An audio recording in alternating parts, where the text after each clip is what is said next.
دیکھو ایسی کوئی چیز نہیں ہے. ایک بات آپ پہلے بنیادی طور پہ سمجھ لیں. ہم نے جو صحت کی بات کی ہے وہ اس کے پیچھے رسول اللہ صلی اللہ علیہ وسلم کی حیات مبارکہ ہے، آپ کی سیرت ہے.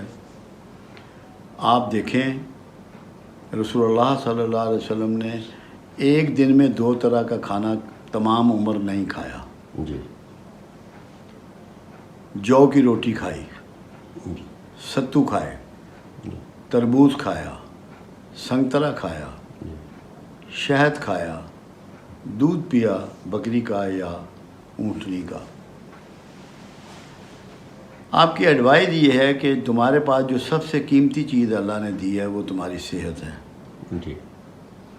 اور صحت کے ساتھ جو آپ کو مہلت ملی ہے تاکہ آپ اپنی عاقبت سنوارنے کا بھی کام کریں اور دنیا سنوارنے کا بھی کام کریں، وہ آپ تبھی کر سکتے ہیں کہ جب آپ صحت مند ہو. بیمار آدمی تو اپنے جو اس پر فرائض ہیں جو اللہ کی طرف سے لاگو ہیں ان کی بھی ادائیگی پوری نہیں کر سکتا. اور اگر ذہنی مریض ہو گیا ہے یا دماغ کی کوئی تکلیف ہو گئی ہے تو پھر ایمان کے تقاضے بھی پورے نہیں کر سکتا. اس کے لیے اللہ کے رسول صلی اللہ علیہ وسلم کی زندگی ایک نمونہ ہے کہ کتنا کھایا اور کس قسم کا کھایا.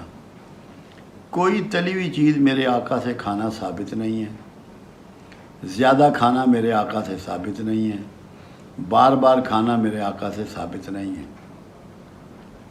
آپ 3 انگلیوں سے کھایا کرتے تھے، انگوٹھا اور یہ شہادت کی انگلی اور درمیانی انگلی. اس سے آپ یہ سوچئے کہ کتنا بڑا نوالا بنتا ہوگا، اس کو چبانا کتنا آسان ہوگا اور کتنا کا پیٹ بھرتا ہوگا. اللہ کے حبیب فرماتے ہیں کہ پیٹ کو ایک حصہ پانی، ایک حصہ خوراک اور ایک حصہ ہوا اور چوتھا حصہ خالی رکھو، 2 حصے بھرو. دوزخ ہے یہ جو سب سے زیادہ اس کو بھرتے ہیں. اس پہ کم سے کم توجہ دو، خوراک کا خیال رکھو، سادہ خوراک کھاؤ اور نیچرل خوراک کھاؤ. عائشہ صدیقہ رضی اللہ تعالیٰ عنہ کا ایک قول مبارک ہے کہ ہمارے گھر میں 2 مہینے چولہا نہ جلتا. لوگوں نے اس سے نتیجہ یہ اخذ کیا کہ خدا نخواستہ ان کے ہاں فاقہ رہتا تھا.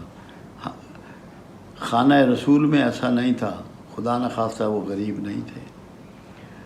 ان کا مطلب یہ ہے کہ وہ ان کوکڈ چیزیں کھاتے تھے. ستو کھا لیے، دودھ پی لیا، کھجوریں کھا لی، سنگترا کھا لیا، کوئی اور پھل میسر وہ کھا لیا، تربوز کھا لیا. کوکنگ کی طرف نہیں جاتے تھے کیونکہ کوکنگ میں نمک بھی استعمال ہوتا ہے، مرچیں بھی استعمال ہوتی ہیں، آئل بھی استعمال ہوتا ہے. مقصد یہ تھا کہ میری امت جو ہے وہ یہ سمجھ جائے، آقا کا مقصد یہ تھا کہ غیر مرغن کھانا کھاؤ، سادہ کھانا کھاؤ، تھوڑا کھانا کھاؤ، بالکل فٹ رہو گے اور صحت مند رہو گے.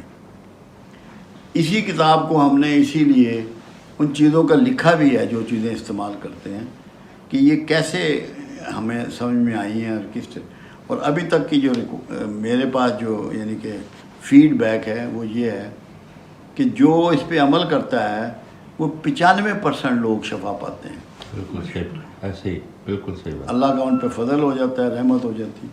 ہم نے تو اس کو اس لیے چھاپ دیا ہے کہ کوئی بندہ اس سے فائدہ اٹھانے سے محروم نہ رہ جائے. جو اٹھانا چاہے اٹھا لے، ہمیں تو کوئی غرض نہیں ہے.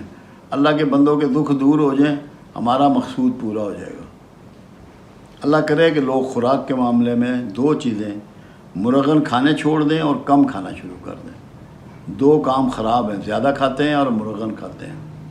اسی لیے پاکستان میں sugar, blood pressure, heart attack, brain haemorrhage, kidney failure, back ache, sciatica پھیلتا چلا جا رہا ہے. اللہ ان سب کو محفوظ فرمائے، ان کو صحت دے.